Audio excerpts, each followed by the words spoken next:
A quick note. This is episode 5 of a 6-part series. If you haven't heard the prior episodes, we recommend going back and starting there.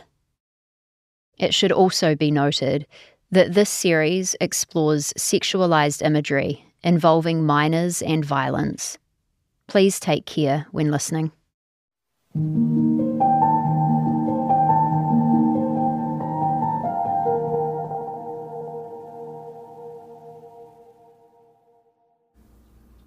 How did you feel when you heard the name Patrick Carey?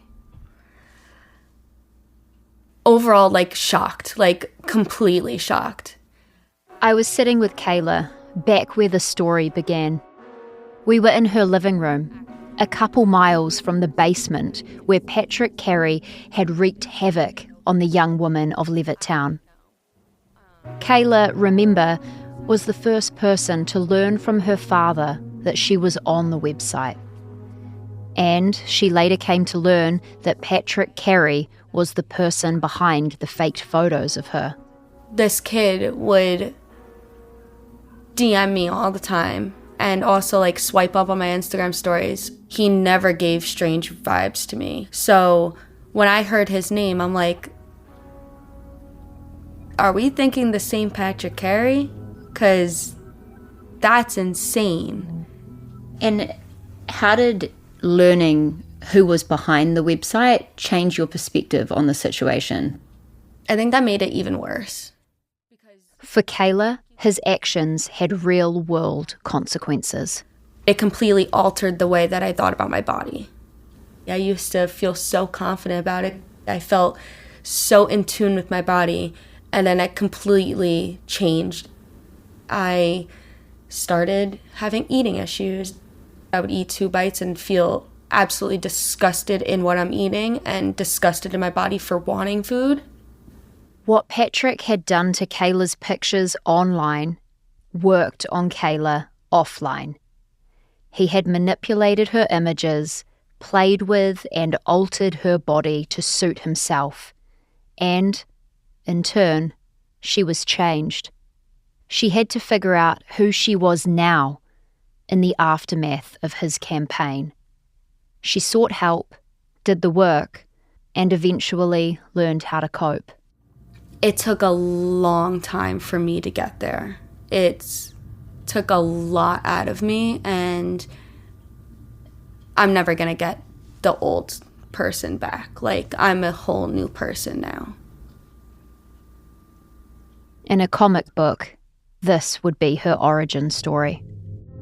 This is new at 5 right here. A disturbing arrest on Long Island. Some of the details are just too graphic for TV, but what we can tell you is that a young man is charged with posting explicit images of underage women online, allegedly taking their faces and personal info and then posting them to pornographic websites. In December 2022, Patrick Carey pleaded guilty. During his court appearances, he had to face not only the judge, but also the survivors and their families, which was closely covered by local New York news. The mother of one victim sat in court today as Carey, 20 years old, faced dozens of charges, including child pornography, harassment, and stalking. This is just terrible. It's horrible, and it's affected these girls. You can't even imagine. These are good girls. They're in college. It's just horrible what this animal has done.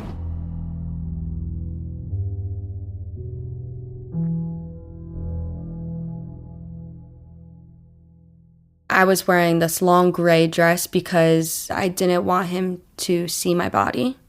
When Kayla showed up at the Nassau County Courthouse, she stood out, her hair a vibrant shade of orange. I didn't want any part of my skin showing because I was scared that he would look at me and instantly start thinking something or even saying something to me. She walked into the building by herself and made her way through the halls. It was really gloomy in there, and it was a tiny little room. He was already in there sitting down, and there was only one seat left, and it was right next to him. Kayla froze. He was just there with no handcuffs, no lawyer next to him. He was all by himself. He didn't have any family with him. I had no family with me because they were all working and busy, so nobody could come with me. And I was really scared. And then I saw him, and it was like a fight or flight in my body. And quite honestly, it was probably the scariest moment. I instantly went into a panic attack. I ended up staying outside in the hallway because I just could not bring myself to walk past him, have him look at me. Even though he wouldn't look at me, he kept his head down the whole entire time. It had been more than 2 years since she'd first seen the website. And now, after all this time, Kayla found herself in the same room as the person who had gone after her. Even as she felt the panic rise up, she also felt herself growing more and more furious. He's maybe didn't physically hurt someone, but he mentally and emotionally abused us. And the fact that they're just letting him be out there with no one attending him, with no handcuffs, it was very angering that I had nowhere else to go. And it was very hurtful. I felt like it was like a smack in the face, like, oh, here we go again. I have to deal with him. And for that to be the first court appearance that I went to, and that's already how it was starting off, it really set the tone that, like, okay, like, I really got to be prepared for these next court appearances because this is what could happen next time if I'm by myself. One day in court, a father of one of the victims was physically restrained from trying to attack Patrick. At another, prosecutors read several of Patrick's more graphic posts out loud, and his father, a former NYPD detective, left the courtroom visibly distressed. Kayla showed up almost every day. Then, she did what at first had felt unthinkable. She chose to face him. She remembers when she decided what she was going to say. It was actually in the shower. I was like struggling to figure out. I already said I was going to do a victim impact statement, but I didn't really know exactly what I wanted to say. And it was really angering me. And I was so low. I was like sitting down in my shower, just letting the hot water hit me. And then it just hit me. And I took out my phone and I just started writing in my notes. And I did not stop. Like, I wrote the whole entire thing probably in 5 minutes. I said it to myself 3 times. And I was like, this is the speech. At sentencing hearings, victims are invited to share an impact statement to help the judge determine the correct punishment. Kayla was the only victim to read a statement at Patrick's sentencing. She felt nervous, but she got up from her seat in the courtroom and walked to the podium in front of the judge, about 20 feet from Patrick. Her hands shook so much she could barely read her own handwriting. I think the shaking wasn't the nerves, it was the anger in me. And I just needed to breathe, and I did that. I had to pretend nobody was in the room, and I was just speaking from my heart. I stared directly at him, and he would not look at me. He kept looking straight ahead and just like down. He refused to look at me. He was looking at his hands. But the whole time I spoke, I looked at him the whole entire time. But it was the hardest thing ever because I didn't want him to know my emotions. I don't like people knowing my emotions already as it is. But having him know my emotions felt like very vulnerable. You can say no to this next question, but we have your victim impact statement. Yeah. Would you feel comfortable reading it out? Yeah. 100%. Yep. I think I have it here. I can safely say you are the weakest person in the room, not any of the victims.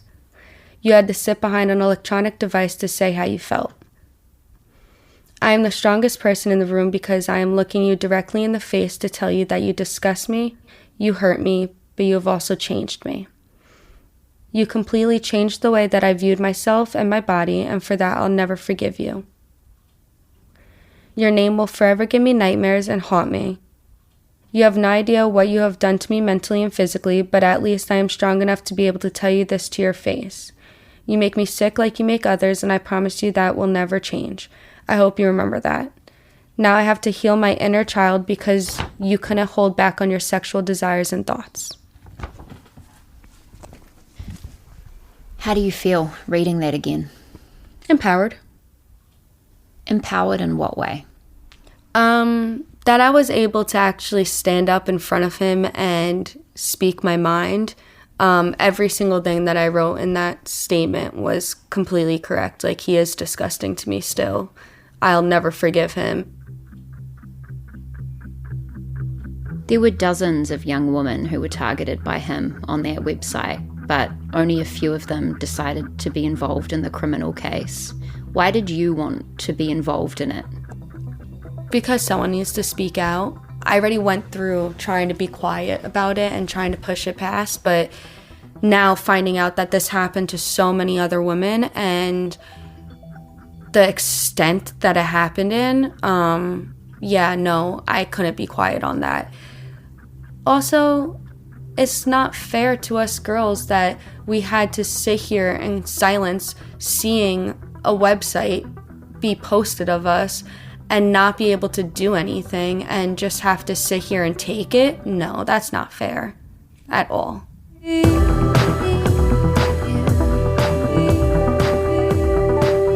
From iHeart Podcasts, Bloomberg, and Kaleidoscope, this is Levittown. I'm Olivia Carville. And I'm Margi Murphy.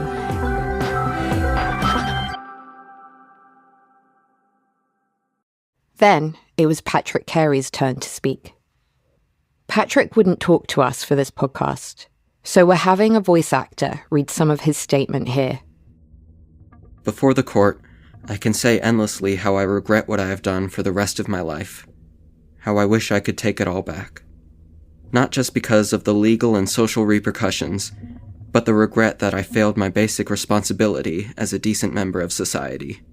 30, 40, 50 years from now, I will still be reflecting and atoning simply to feel good about myself. Still, from this point on, it is up to me to show to the court and the people that care about me that I can do better. I can't chalk up my awful behavior to being a young, dumb kid. I have to address my own social and mental issues that got me here in the first place.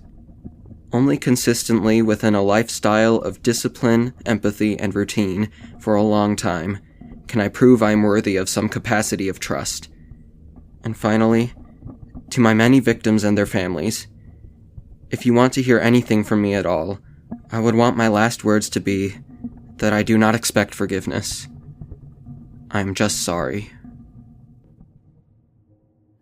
He apologized and, that's worth nothing to me. You did what you did and that's that. You already did that. Just because you say, I'm sorry, it's not going to change anything.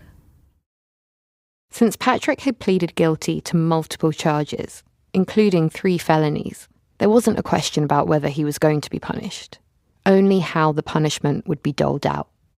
The Nassau County District Attorneys, Melissa Scannell and Kelsey Laura, had worked to have him charged with sex crimes, in part to be sure that he was monitored for as long as possible, as Kelsey told us. We felt very strongly about having him on that sex offender probation because it's much more stringent than typical probation. In the end, he was sentenced to 6 months in prison, plus 10 years probation and a lifetime status as a registered sex offender. So, no smartphones, no device with a camera without prior approval, and no living within 1,000 feet of a school or a playground. Which meant that when he got out of prison, he'd have to move out of his mum's house because it was right behind an elementary school. Before handing down the sentence, the judge told Patrick, quote, "I can only hope that during your period of incarceration you will reflect and think and understand about the mental violence and intimate and emotional theft you did to these young women, and that they will continue to endure this for many years to come as a result of your cold and truly despicable behaviour." With Patrick behind bars, Melissa and Kelsey from the district attorney's office had one final mission: to get the survivors' pictures off the website. Remember, the vast majority of the pictures and reposts weren't illegal, because the law at the time didn't say anything about posting deep-faked nude images, even if the people in them were minors. They were deepfakes, but now their creator was a convicted sex offender. The prosecutors thought they might have a shot of convincing the site administrator to take down the images. But when they went to the website, they discovered it was gone. Can you talk about your realization that Come On Printed Pics had gone dark? So when we realized that the website had gone down, we were really happy. We thought that was wonderful. This is off. We're like, oh good, somebody else got them. That somebody else was Will Wallace, the PI back in New Zealand. There was kind of a loose collection of information on the internet about the website. That period of my life, I was trying to make a concerted effort to get the website removed from the internet. While Melissa and Kelsey had been working up charges against Patrick Carey, Will had turned his focus from catching people who were posting on the website to trying to get the whole thing shut down.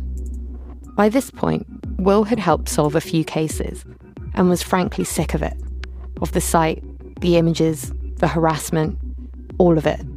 He was tired of playing whack-a-mole with creeps and ready to take down the site and the person responsible for its existence. Will's next step was to try and figure out who had registered the domain.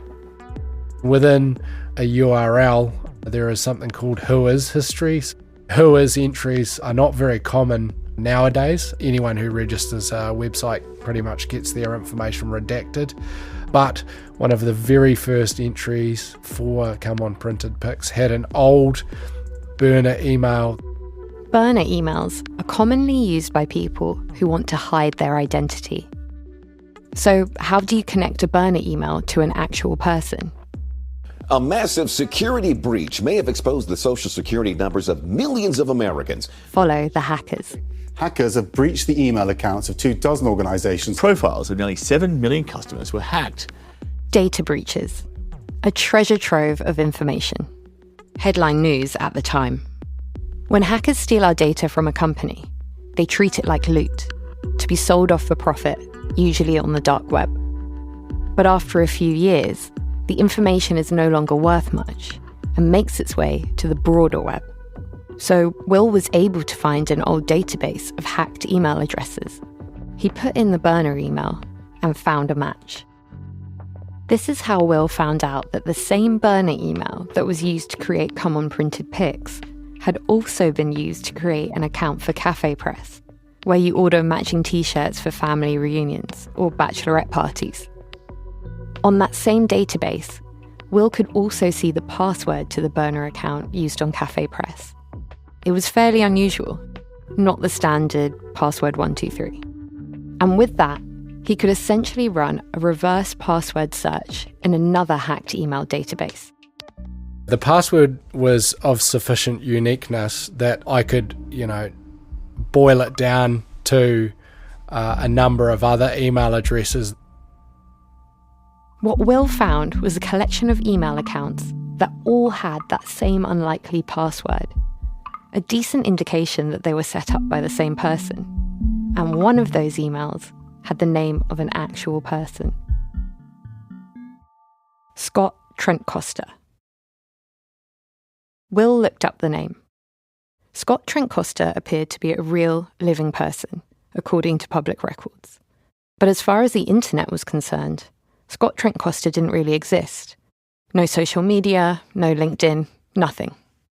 It wasn't quite enough to be like, yeah, this guy definitely runs the website. So I was like, yeah, I've got a hunch that this person is perhaps running the website, but it's not enough. He's a ghost. He's a real ghost. And he's been very good at remaining as a ghost. Credit to him. I give him credit for that, right? He churns through emails, uses burners all the time. Some people are very good at managing to slip through everyone's hands. Will needed more than a name. He needed evidence. When it comes to investigating anything, really, they always talk about following the money, and I'm by no means a financial crime investigator, but the good thing about money is usually you have to tether an actual identity to kind of any transaction that takes place. If it involves a credit card or bank transfer or whatever, not so much with crypto, but real money, there's always an identity behind the transactions. So Will went back to the website and looked around. There is a portal that allows you to pay to delete accounts and images on the platform. That's right. One thing we haven't mentioned about the tributing website was that victims could try to get their images down for a price. The young women in Levittown, as far as we know, weren't aware of this feature. But for $99, the website said it would take down images by request. Will decided to try that way in, to pay the $99 and see where it took him. He put in his credit card information and... the credit card statement came back with a company name. Cloud Cyber Services, LLC. Will found a record for the company on a British business registry.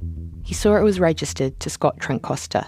When I Googled it and saw that Scott Trent-Costa was a director of the company, essentially, it was brilliant.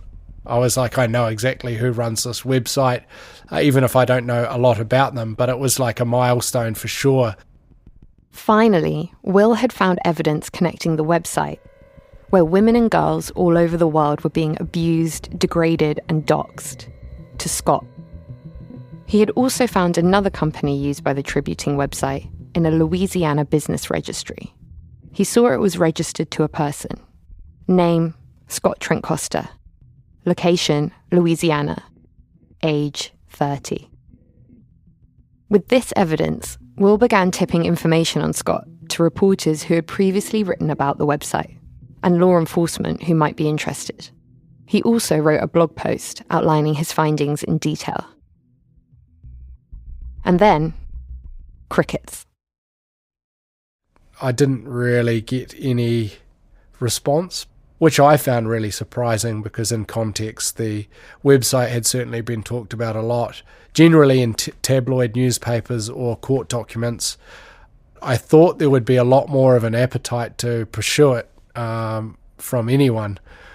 Apparently that wasn't the case. But Will wasn't ready to give up. Not yet.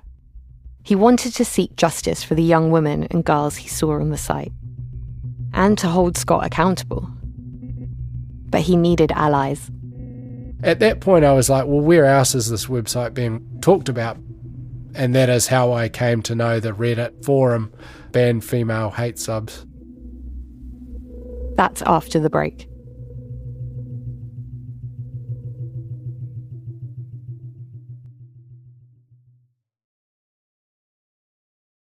After months, even years of digging through the dregs of the internet, Will Wallace had finally found the person behind the website that had been the source of so much harm. He thought having the name behind the site, Scott Trent-Costa, would be enough to hold him accountable. But the authorities didn't seem interested. So Will went in search of another group of people he thought might be. And he found them on Reddit. Specifically, a subreddit with more than 20,000 members called Ban Female Hate, a forum created to report misogynistic Reddit groups that posted non-consensual images. It then expanded to become a watchdog for the internet writ large. The forum has tips on how to report abuse and guides to getting your photos removed. Will saw that one user named Claudia Lopez had a lot of clout in the forum, and that she was also digging into the same tributing website he was after. So Will shot her a message. I said, look, I know who runs it. I've written this blog post that outlines how I came to find the information. I thought he was a troll because his new account was very new to Reddit.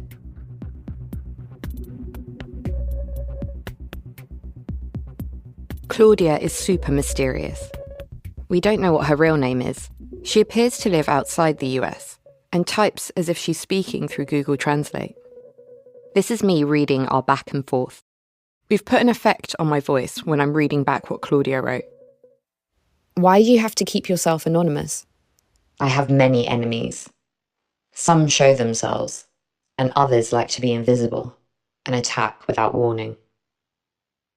Claudia had been active on the subreddit for a few years. She says she has helped many women and girls who have been targets on other tributing websites. This work started a few years ago when she says she began tracking down a paedophile online. Why were you following a paedophile online? It was the helplessness of seeing teenagers like me suffering at the hands of these monsters, and no one seemed to do anything. A minor had to start fighting this because the people who should be doing it were not. Did you know the paedophile or their victim? Nope. He owned another child sexual abuse material website, and I started looking into it. Claudia says she sent email after email to that website's host, the service that keeps websites afloat on the internet, telling them that the site had child sexual abuse material on it. Until, she says, they shut down. After having the website closed, I began to see common printed pics as the next target. I started investigating the website. I had heard a lot about blackmailing victims of revenge porn. Scott was dedicated to making money from the victims' suffering, and their hope that the content would disappear from the forum. After Will messaged her, Claudia immediately posted a link to his blog on the Reddit sub with a long screed, a call to arms for its tens of thousands of members, telling them, justice will be done for all the victims of these psychopaths. A Reddit army is something to behold. It's impressive and a little alarming how fast dozens of people can come together with a singular purpose. In this case, to find Scott Trent Costa and ruin him. They started a vigilante campaign against his tributing website, lodging a bunch of complaints to its host and domain providers, hoping they would take it down. Meanwhile, Will messaged a hacker who he thought could be helpful. A hacker who goes by the name Pom Pom Purin. At the time, Pom Pom Purin was running a major dark web marketplace called Breach Forums. Breach Forums was the largest English language market for hackers to sell stolen data, enabling the extortion of countless companies in the US and around the world, and giving cybercriminals a place to profit off their theft. When I spoke to Pom, he told me Will's case excited him. Pom and some of his friends started digging and found Scott's old college email address, hacked into it, and found a photo of Scott's driver's license. With that, they contacted a sheriff's department in Louisiana, where Scott had once been arrested for cannabis possession. They requested a copy of his mugshot and the police report. Pom then created a website called scotttrentcosta.com, which splashed the mugshot across the landing page. Several hackers and trolls then spammed the tributing website with the link to scotttrentcosta.com and began harassing Scott's family with incessant phone calls. One day, the hackers say the burner number they created specifically to target Scott and his family rang. The voice on the end of the line was shrill. I found this number in the Yellow Pages. Is this a PI? On Yellow Pages? Yeah, I am a PI. Yeah. What can I do for you? And while we don't know for sure if it was Scott, he appeared to be trolling them back, playing them at their own game. I just want to be sure. Can I get your certificate number? The tools of the efficient harassment machine that Scott had created with the website were now being turned against him. It was almost like Scott was this Scooby-Doo villain with his mask pulled off. He tried to bat off Redditors and hackers who told me that Scott ended up putting a filter in his name on the site. So if they posted a comment mentioning it, it would vanish. Will and others also went after Scott's income source by reporting the site to an online advertising company, which pulled the website's ads. Will then pressured another one of the website's providers, DDoS Guard, to take it down. And then, after weeks of Will and the Reddit army's efforts, it was gone. the website experienced an outage. It was no longer retrievable on the internet. DDoS Guard confirmed to us that it cut its relationship with the website around that time. It didn't say why the site went dark. I think at that point I was like, oh yeah, finally, someone's sort of taken a closer look, or the hosting providers, decided to kick them off or whatever. Someone's done their job somewhere along the lines. But as far as like popping a champagne bottle or anything like that, there was nothing like that. But I was quietly pleased that I managed to get that dump taken off the internet. Will doesn't think that this should become a common practice, and that all websites should be shut down after a public campaign. But there are exceptions to every rule, and to him, this was one. I think there needs to be an honest conversation about what the platform is being used to provide, and whether that includes being a safe haven for people who choose to share child sexual assault material. I think law enforcement need to decide at what point is the saturation of content so much so that we need to involve ourselves. Like, this isn't just a pornography website, it is for severe internet harassment. In this case, law enforcement didn't appear to get involved, and so the online vigilantes banded together and took the reins. But when this happens online, even among the so-called good guys, you never really know who's behind the keyboard. Pom Pom Purin, who'd helped coordinate the attack on Scott Trent Costa, has since been arrested himself. In the real world, he was a 20-year-old from Peekskill, New York, named Connor Brian Fitzpatrick. While Connor was trolling Scott, the FBI was tracking Connor for running breach forums. They ended up arresting Connor and charging him with selling stolen data. He pleaded guilty. It turned out when they confiscated his devices, the FBI found child sexual abuse material on his computer. Yeah. The guy going after the other guy for sexual abuse materials seems to have been consuming similar stuff. Pom is now 22 years old, and after a bit of back and forth, in the end, he declined to be interviewed about his case. What we know is that he was sentenced to 20 years of supervised release, with the first 2 years under house arrest. But the government argued that the sentence was too lenient, and an appeals court agreed, ordering that he be resentenced. Also, as part of his punishment, he can't use any device connected to the internet. The only way I could communicate with him was through letters sent to his friend, who then snuck them over to him. From what I gather, his mum and dad are really strict. If the Redditors and hackers' motive was to expose Scott, their efforts had the opposite effect. Since the campaign began, Scott has gone further underground.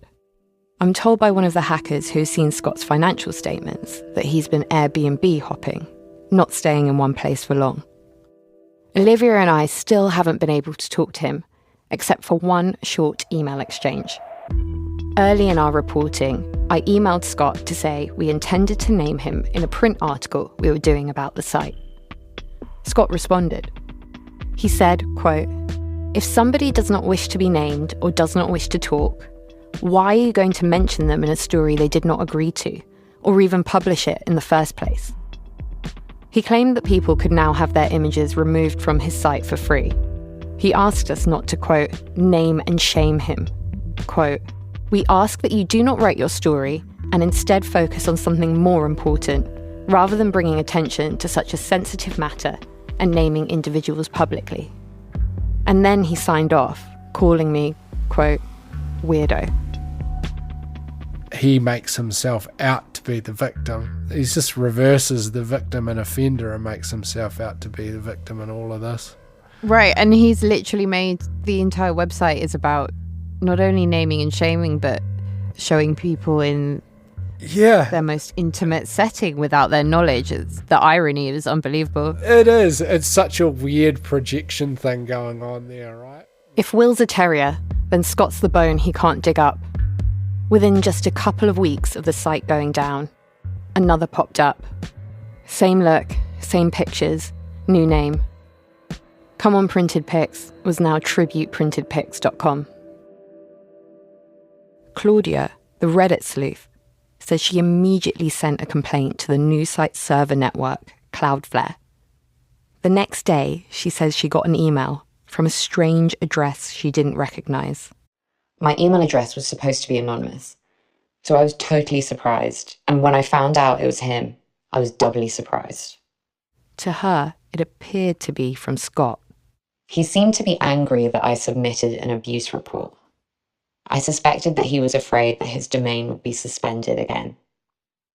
Claudia showed us the screenshots of the emails. Basically, the person writing to her wanted Claudia to back off. The person taunted her, telling her to stop reporting child sexual abuse material to the site's providers. Telling her, quote, "A fully clothed image is not child abuse." I didn't give it much importance. I don't care that someone I don't know tries to attack me with ridicule. Totally repulsive. The two went back and forth. But then, she says, the person stopped responding. The new website has gone up and down numerous times since the summer of 2023, under a few different URLs. Sometimes the site will be frozen with a note splashed over it asking for donations. And Scott may be in legal trouble now. In August 2024, the Florida Department of Law Enforcement seized the website and is actively investigating, it told me. But what exactly they're probing isn't clear. I periodically check in with Scott's family. When I rang his mum in October 2024, she told me that 2 Secret Service agents had showed up looking for her son. They claimed it was in response to threats he'd made online against Presidents Joe Biden and Donald Trump. I'd seen a similar threat posted on the Tributing website in a bizarre outburst.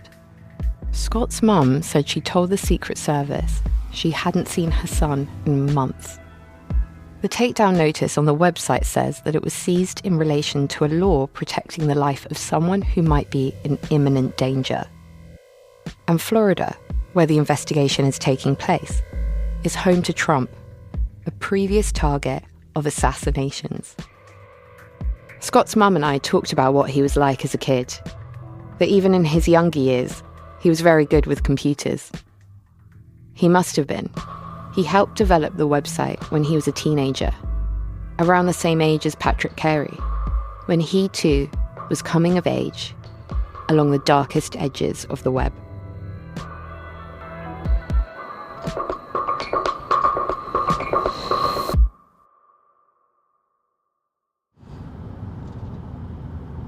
So we are now at the location of someone you've been tracking for a long time.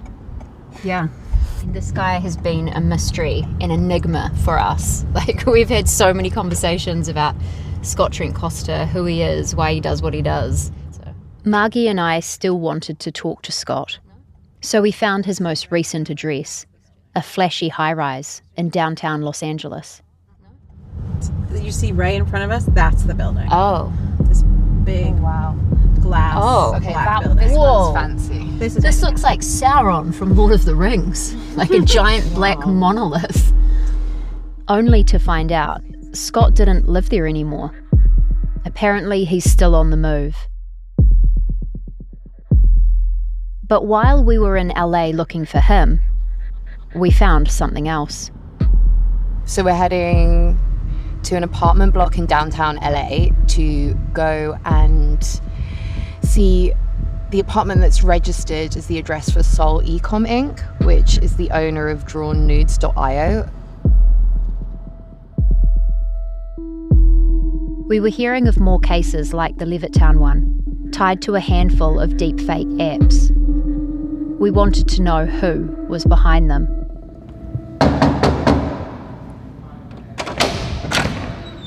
Hi.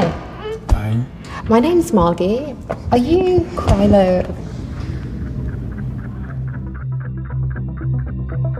That's next time on the final episode of Levittown.